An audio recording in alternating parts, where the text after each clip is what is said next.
هفدما تباش بس باسكوتي رو میوانی می برز املی سر دخواز و بانگا قصدی جمعی بسکنش خو بر یا دروجان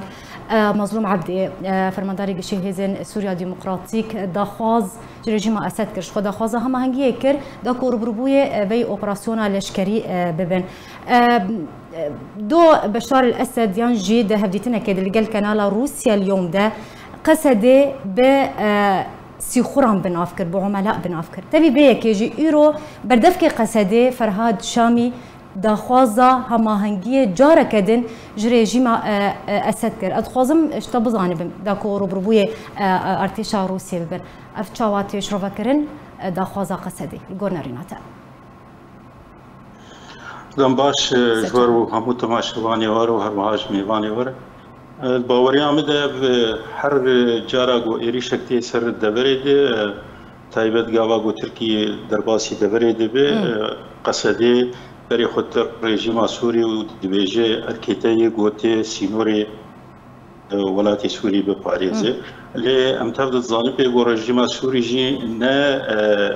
حارس هکل جم قصدی گو روژا قصدی بخوازه گو به سینوری به پاریزه جبو گو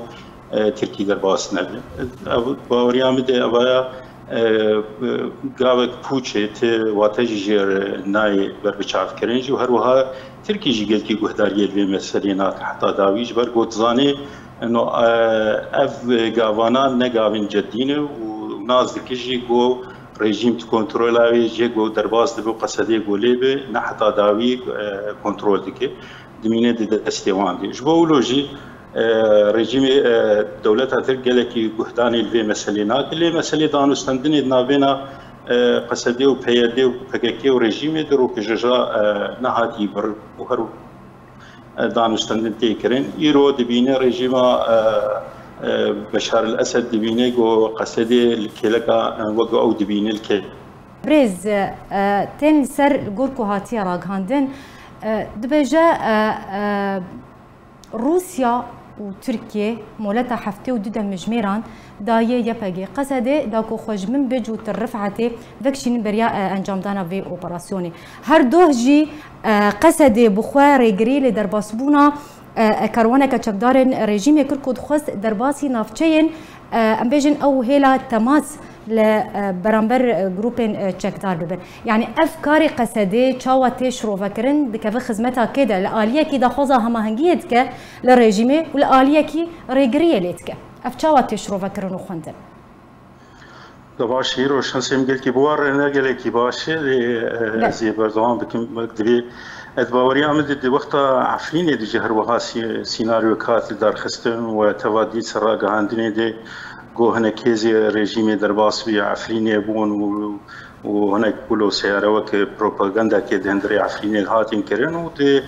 وقت بيد دويش هذي خود دي سافجريان وكشان جهندري ويده وقت اجي كرم كريدو هولدانك هبو جو هزك رژیم سوری درباسی جراب من بجيبه بلي الجورا جاهي جوهاتن دستنماد وقالك نوچگاه آرستکرین گوتن گو ریگریل بجبر او کمیتا او جواکا لشکریا من بجه ریگریل پیشاوی کری گرتی و نهشتی درباز ببید او نشانه که ده جبو پروپاگندا پککی و پیاده جی براستی جوان دربازبونا ترکا خویایی چیتر گو دربازبونا رژیم چی ببید گاوا گو ترک درباز بن خوشحرك بير تيكرن وقوتن تيكرن أبايا داقر كرو ودجمني ملتي كرد وأردوغان وبريج دسبيك هذا حزار ويازدا لسرفيات بشغلن وقو تشاوا رجيم سوري دسبيك هذا حزار ويازدا لسر مسألة ترور وخلق سوري كر ترور فكاكي جيج دسبيك أقو درباسي هندري كردستان سوري بويو بيدي لسر وي بروجا قو أردوغاني وأردوغان وادكن جدبو لوجي دبینن درباز بونا اردوغان باری وان بیتر سواد بکی هگر گو رژیم سوری درباز به رژیم سوری جی وقت میوانه تکرم کرش خو از بیرم رژیم درباز ناب به گارانتیا روسا گو تمامتی قصدی هزا خوش دبر نکشین و نکه بن کنترل رژیم ده هر وها بری انا جی بلکی دنگه منها نگیادوه ترک بخوشی گو هگر نگینوی باوریا هانی دی گو هبونا وان ده هندری وان دوراد نمایی و رژیم به تمامتی درباز بویه و gelekî guhlivan propagandan û ev karê gotê kirin gelekî Tirk li ber nasekinin û hûn tev dizanin di devera Idlibê de Tirkî derbasî Idlibê bû 2020 de rejim ji deverê de derxist û dûrê Idlibê kirî. Ji bo wilo jî ne gelekî ku rejim jî derbas be heger Tirkî ji xwe kiribe armanc wê derbas bibe û rejîmê bi vê awayê ku heyî got gelkî guhdariyê lê nake û li ber nasekine dimîne tenê Rûs yani heger ku Rûs wek got berî ana jî heger garantiyê bidin got temametî ev çekdarana wê ji hindirê van deverê got armanc kiriye dewleta Tirkiyê terefet û min bicêbe wê çaxê dibe ku gotinek din hebî ji meselê riyana edbên biryar hatî îstendin wê derbasî deverê bibin دمينه مثلا وقتي يعني الجور نارينا تا امريكا جلوبا كاسك جي تركيا في خستي جبركو اگر من سر هلويستا امريكا بسكنن شخوا راغهاند بو گوتبو بيويستا لروشالاتي چم فراتي پابندي بريكفتنا 2019 دوره كرن يعني قالك شروفاكار قالك الي هنا دنكن هنا دبيجن افيك واتاكو تركيا جلوبا كاسك جي امريكا ورغرتيه داكو دس بانجام دانا اوبراسيونت بك باكوري سوريا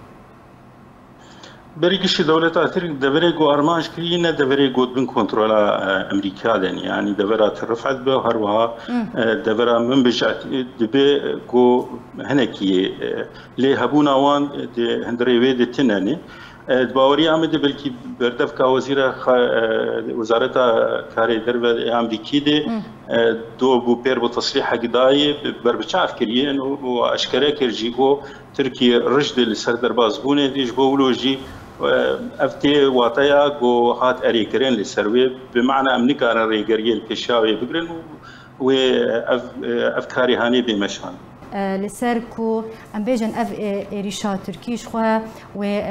ام بيجن مطرسيه لنافچین کردین مایجی و بکه هرچند کو هاتی راگهاندن و ترکیه دست اپراسیون خو بکه دمک نزیک دبو سر رفعت و من بجه لحتى ها دست بینه کریه جبو پاراستنا نافچین کردین مایل روجاوای کردستان جکاره ستان بویسته چه وره کرن دمان هاده راستی چجارا گوشرا چه دبی بردف که وان در کهون و دبیجن همه سراسری سینور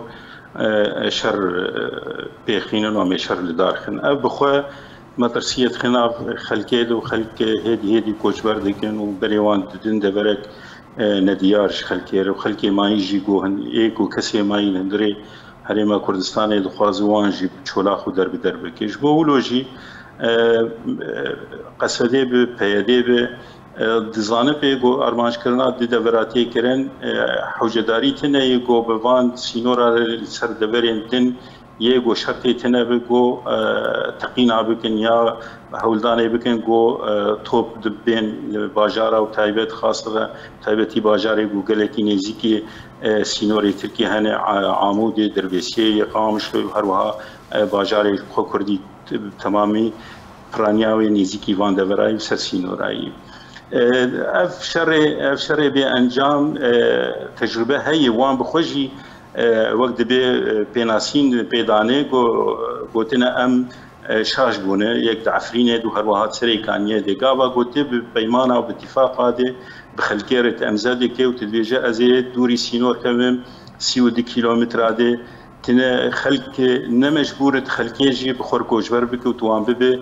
كامباو توان دربي مالي وان بك وتفري وان بك جبولوجي ماترسيال سيرفي ملتي هاني دي كوهين ببنابر ببن هين بين كشتن اوانا جيشي ماترسين السيرفي ملتي هاني دي دوباره برای تجربه ازمونا عفرینه به ازمونا سریکانیه دی باوری آمده گرک دوباره نبه باش جبوی پاراستنا خلک روجاوای کردستان جه کشتنه جه دربونه چه ارکلی سر انجمن اجتماعی کرد لسوریه دویدا ما هستیار ده بریز جبوی پاراستنا رفچین کردین مایه انجمن اجتماعی کردی ده نه طرفکی دوی شریحانه ده نه طرفکی چکدار گو شر مثلا آشتی و شر پیخینه لی تشتیج انجمنیتی خستن و تفضل زانم پی بری نگلکی دور لفرانسا بون بری چند روکی کمیته کاری در به انجمن اجتماعی ووزارة درب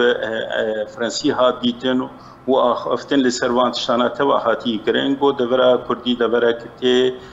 إشاندن يعني جبولوجي چارەسەریە هەری باش ئەوە ئەنجومەنە کوردی دەبێژێ شەب بشەر چارەسەر نابێ ئا هەری باش بۆ بریارە 22 بێمەشاندن ئەوە چارەسەریەی سووری لێ مخابن جواکە ناودەوڵەتی ئیرۆ دۆسەیە سووری دێ نەگەلێکی پرۆژێواندن و نەت بەرژەوەندیێواندنیش بۆ ولۆژی دەبەر دمەترسیە دەیە و ملەتێ مەژی زرارێک وزیانێ ji ber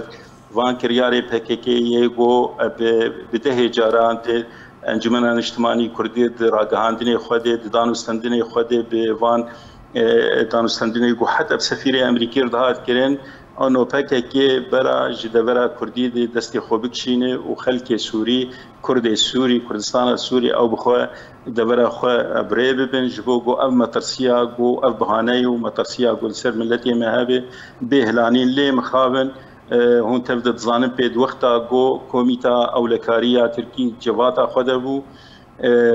li Kobanê xwepêşindanek nedawî nepêşî û dizanin pê Kobanê